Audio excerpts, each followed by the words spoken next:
Welcome to Bee Swarm Simulator. Today, we're diving into the buzzing world of bees and pollen. Let's get started. First up, let's set up your hive. Choosing the right initial bees can shape your journey. Gathering pollen is your bread and butter. Move over to the flowers and collect away. Exploration is key. Visit important locations like the shop and various flower fields early on to boost your game. Don't forget to engage with NPCs and take on quests. They often reward you with useful items. Each bee has special abilities.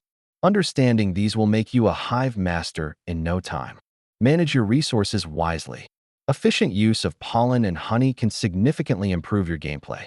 Upgrading your tools will make gathering easier, so always keep an eye out for upgrades in the shop. Remember these tips for optimization. Focus on collecting high-value pollen and completing quests early. That's a wrap on our early game tutorial. Keep exploring and expanding your hive. Happy buzzing!